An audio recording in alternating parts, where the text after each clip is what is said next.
tal, mis amados hermanos? Les saluda a su hermano Octavio Arce. Yo soy miembro de la Primera Iglesia Bautista de la ciudad de Ucor, California. En esta ocasión vamos a estar meditando en el libro de Hebreos, en el capítulo número 9, en versículos que van del 23 al 28. Le hemos titulado esta pequeña meditación, Juez y Salvador del Mundo. ¿Cuántas veces hemos escuchado que Jesús es nuestro juez y que Jesús es nuestro Salvador?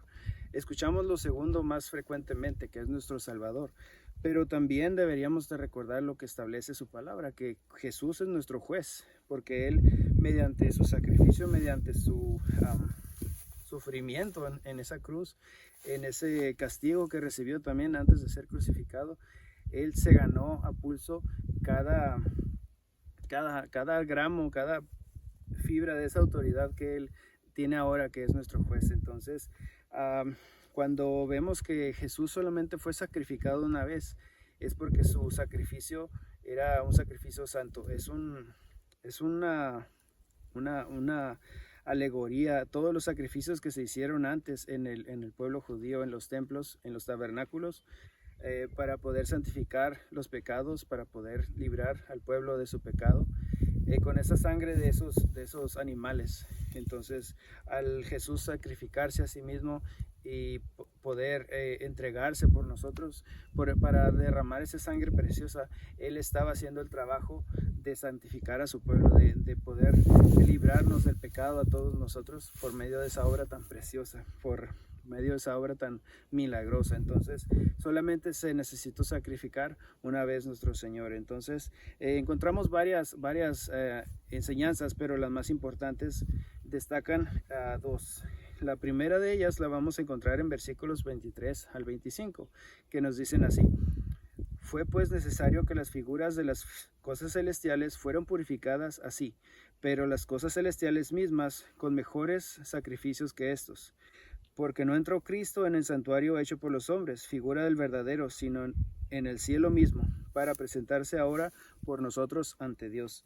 Y no entró para ofrecerse muchas veces, como entra el sumo sacerdote en el lugar santísimo cada año con sangre ajena. Entonces, la enseñanza que nos enseñan estos versículos, es que Jesucristo es quien nos salvó. No atribuyamos nuestra salvación a nadie más, porque Cristo mismo es el autor de la salvación, como ya nos decía Hebreos en otro capítulo, en el segundo me parece. Jesús se sacrificó para presentarse por nosotros ante Dios, y era necesario que una ofrenda perfecta fuera presentada a Dios para perdón y purificación de los pecados. La magnitud de este sacrificio nos concede el perdón ante Dios. Por lo tanto, nos asegura un lugar en el cielo a quienes seamos seguidores verdaderos de Cristo. Este nuevo pacto nos llena de gozo y de paz, sabiendo que nuestro Dios tiene el poder para socorrer a su pueblo, aun cuando nos alejemos de Él. En ocasiones que nos alejemos, Él siempre se mantendrá fiel.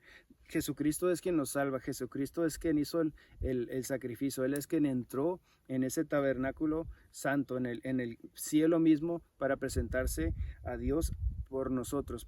Dice la versión Dios habla hoy, en el versículo 24, se presenta delante de Dios para rogar en favor nuestro. Tenemos ese juez que es abogado también para nosotros.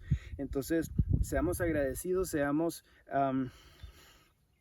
conscientes de ese sacrificio que Jesús hizo de parte suya para perdón nuestro. Entonces, Jesucristo es quien nos salvó. La segunda enseñanza yo la encuentro en versículos 26 al 28, que dicen así: de otra manera, le hubiera sido necesario padecer muchas veces desde el principio del mundo, pero ahora, en la consumación de los tiempos, se presentó una vez para siempre por el sacrificio de sí mismo, para quitar de en medio el pecado, y de la manera que está establecido para los hombres, que mueran una sola vez, y después de esto el juicio. Así también Cristo fue ofrecido una sola vez para llevar los pecados de muchos, y aparecerá por segunda vez sin relación con el pecado para salvar a los que le esperan.